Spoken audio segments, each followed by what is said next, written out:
بسم اللہ الرحمن الرحیم۔ رسول اللہ صلی اللہ علیہ وآلہ وسلم کے گرد ایسی عظیم المرتبت شخصیات صحابہ کرام موجود تھے جنہوں نے اپنے آپ کو حق تعالیٰ کی اطاعت کے لیے تیار کر رکھا تھا۔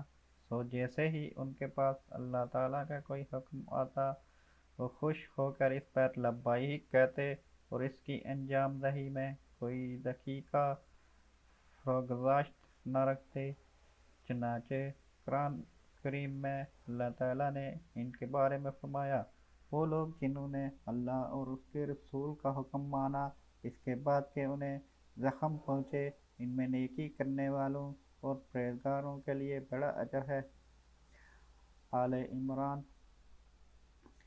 صحابہ کرام رضی اللہ تعالیٰ عنہ کی یہ استجابت خاص طور پر دو میدانوں میں بہت زیادہ ظاہر ہے۔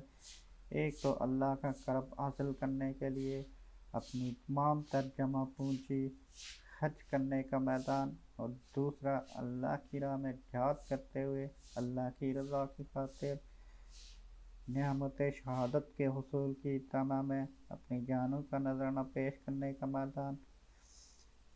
انہی عظیم شخصیات میں سے ایک صحابی وقفی بازلتقی مجاہد کی حضرت ثابت بن الدرداء رضی اللہ تعالیٰ عنہ ہیں، جنہوں نے ان دونوں میدانوں میں اس طرح نمایاں کامیابی حاصل کی کہ کھجور کے 600 درختوں پر مشتمل اپنا سب سے قیمتی باغ راہ خدا میں صرف کیا، اور غزوہ احد میں آقائے دو عالم صلی اللہ علیہ وآلہ وسلم کے قدموں میں اپنی جان نچھاور کرتے ہوئے جام شہادت نوش کیا۔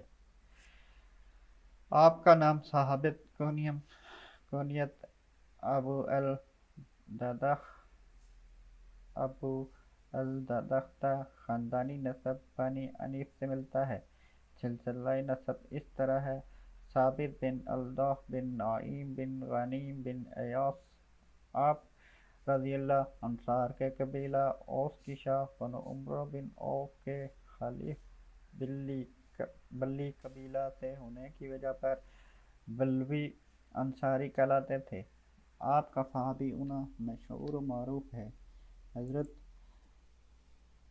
عبدالدرداء رضی اللہ تعالیٰ عنہ صاحب حیثیت صحابہ کرام میں سے ایک ہیں۔ آپ رضی اللہ کے پاس کھجوروں کے 2 باغ تھے، جن میں سے بڑے باغ میں کھجور کے 600 درخت، کنواں اور مکان تھا۔ جب اللہ رب العزت نے قرآن پاک میں ارشاد فرمایا، کون ہے وہ شخص جو اللہ تعالیٰ کو قرض میں حسن دے تو اللہ تعالیٰ اسے بڑھا کر اس کے لیے کئی گنا کرتے۔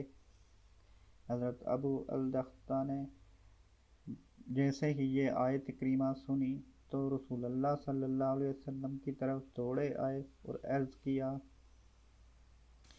کیا اللہ تعالیٰ ہم سے قرض چاہتا ہے؟ آپ صلی اللہ علیہ وسلم نے فرمایا، ہاں۔ ابو الدرداء نے عرض کیا، آپ صلی اللہ علیہ وسلم پر میرے ماں باپ قربان ہوں، کیا اللہ تعالیٰ ہم سے قرض مانگتا ہے حالانکہ وہ قرض سے بے نیاز ہے؟ ارشاد فرمایا، ہاں، اور تمہیں اس کے بدلے جنت میں داخل فرمانا چاہتا ہے۔ اس پر ابو الدرداء کہنے لگے، میں اللہ تعالیٰ کو ایسا قرض دینا چاہتا ہوں جو میرے لیے، میری بیوی کے لیے اور میرے بچوں کے لیے جنت کا ضامن ہو۔ آپ صلی اللہ علیہ وسلم نے فرمایا، ہاں، کیوں نہیں؟ عرض کیا، آپ صلی اللہ علیہ وسلم اپنا ہاتھ بڑھائیے۔ سرکار نے ہاتھ بڑھایا تو حضور صلی اللہ علیہ وسلم سے عرض گزار ہوئے، میرے 2 باغ ہیں، ان کے علاوہ میری کوئی جمع پونجی نہیں، میں وہ دونوں میں سے بہتر اور بڑا باغ جس میں کھجور کے 600 درخت ہیں اللہ تعالیٰ کے لیے کر دیا۔ حضور صلی اللہ علیہ وسلم نے فرمایا، تب تو اللہ تعالیٰ اس کے بدلے تجھے جنت عطا فرمائے گا۔ ایک روایت اس طرح ہے کہ رسول اللہ صلی اللہ علیہ وسلم نے فرمایا، جس نے کوئی صدقہ کیا تو اس کے لیے جنت میں اس کا دگنا ہوگا۔ تو حضرت ابو الدرداء نے عرض کیا، میرے 2 باغ ہیں، اگر میں ان میں سے ایک صدقہ کر دوں تو کیا میرے لیے جنت میں اس کی مثل ہوں گے؟ ارشاد فرمایا، ہاں۔ عرض کرنے لگے، دغدہ میرے ساتھ ہوں گی؟ رسول اللہ صلی اللہ علیہ وسلم نے فرمایا ہاں۔ کہا میرے بچے میرے ساتھ ہوں گے؟ رسول اللہ صلی اللہ علیہ وسلم نے فرمایا جی ہاں۔ تو آپ رضی اللہ نے اپنا ایک باغ صدقہ کر دیا اور اپنی بیوی کو بلایا۔ دختار جی ابو الدختار بیوی بولی، کہنے لگے میں نے اپنا یہ باغ صدقہ کر کے جنت میں اس سے دگنا خرید لیا ہے، تو اور میرے بچے ساتھ ہوں گے۔ بیوی نے کہا اللہ آپ کو آپ کی تجارت میں برکت دے۔ حضرت ابو طلحہ رضی اللہ تعالیٰ عنہ ایک مرتبہ اپنے باغ میں نماز پڑھ رہے تھے۔ ایک پرندہ اڑا اور چونکہ باغ گنجان تھا اس لیے اس کو جلدی سے باہر جانے کا راستہ نہ ملا۔ کبھی اس طرف کبھی اس طرف اڑتا رہا اور نکلنے کا راستہ ڈھونڈتا رہا۔ ان کی نگاہ اس پر پڑی اور اس منظر کی وجہ سے ادھر خیال لگ گیا اور نگاہ اس پرندے کے ساتھ پھرتی رہی۔ دفعتاً نماز کا خیال آیا تو صاف ہو گیا کہ کون سی رکعت ہے۔ نہایت قلق ہوا کہ اس باغ کی وجہ سے یہ مصیبت پیش آئی کہ نماز میں بھول ہوئی۔ فوراً حضور صلی اللہ علیہ وسلم کی خدمت میں حاضر ہوئے اور پورا قصہ عرض کر کے درخواست کی کہ اس باغ کی وجہ سے یہ مصیبت پیش آئی، اس لیے میں اس کو اللہ کی راہ میں دیتا ہوں، آپ جہاں دل چاہے اس کو صرف فرما دیجیے۔ اس طرح ایک اور قصہ حضرت عثمان رضی اللہ تعالیٰ عنہ کے زمانہ خلافت میں پیش آیا کہ ایک انصاری اپنے باغ میں نماز پڑھ رہے تھے۔ کھجوریں پکنے کا زمانہ شباب کا تھا اور خوشے کھجوروں کے بوجھ اور کثرت سے جھکے پڑے تھے۔ نگاہ خوشوں پر پڑی اور کھجوروں سے بھرے ہونے کی وجہ سے بہت ہی اچھے معلوم ہوئے۔ خیال ادھر لگ گیا، جس کی وجہ سے یہ بھی یاد نہ رہا کہ کتنی رکعتیں ہوئی۔